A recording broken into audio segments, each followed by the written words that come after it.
Сиздерге акча төлөө боюнча айта кетейин. Терминал жок жерде же болбосо терминал издеп отурбай, терминалда комиссия бизде 20 сом алат. Эгерде биз мындай электрондук капчыктарды жүктөп алсак, бул кыйла арзан болот.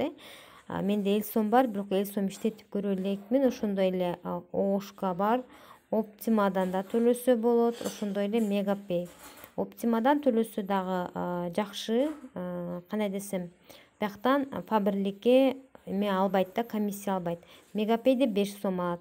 Эгерде майда сумма болсо Ошка жакшы.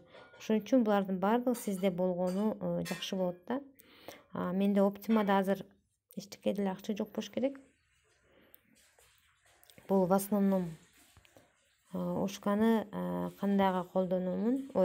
Оптиманы эмнеге колдономун? Ар кандай случайда Мегапейден буга акча эметип 35 сом бар экен. Азыр мындай кылабыз.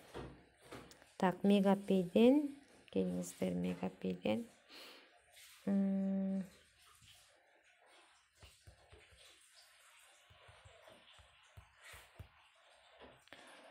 Мегапейден Оптимага которсо болот да акча. Мына оплата дегенди бассак, мына жерде Оптима. Мен кээде ушу Оптимага акча которуп алам. Бул үчүн бул жака картанын номерин жазам, анан сумма оплата жазам и продолжить кыламын. Мен азыр карта жанымда жок, ошон үчүн буну тийишпейбиз дагы. Фаберликке акча салабыз. Мына жерден другие услугини басабыз. Так, Фаберлик. Бул жерден мен консультанттын регистрационный номерин терип, сумма оплатасын жазамын. 1630 сом төлөмөк. Так, продолжитти басам. Мына жерден түнкү саатты карап койсоңуздар болот. Так, текшерип коем бул жерге. Туура. Кетти. Точно.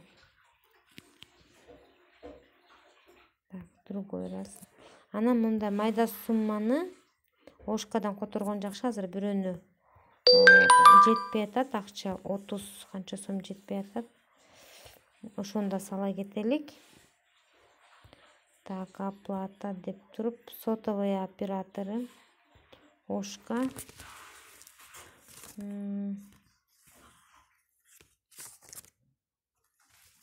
Так, Ошка, видите номер дейт. 707 26 64 64 94. Бул менин номерим.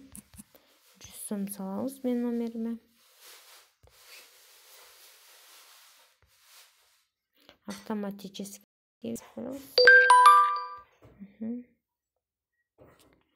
Азыр менин Ошка номерим единица түшкөнчө биз бул жактан кимдир бирөөнүн регистрационный номерин. Так. Копировать. Ошкага акча түштү болуш керек. Майда 100 сомго чейинки майда акча болсо ушул жак удобный да. Биякта бар экен. Так. Эмне кылабыз? Кабинетке киребиз.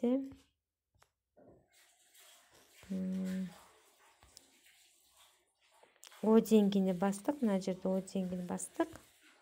Бияктан другие услуги. Мына жерде жакшынакай Фаберлик турат. Фаберликти таап алабыз. И бул жака жазабыз. То есть жанагы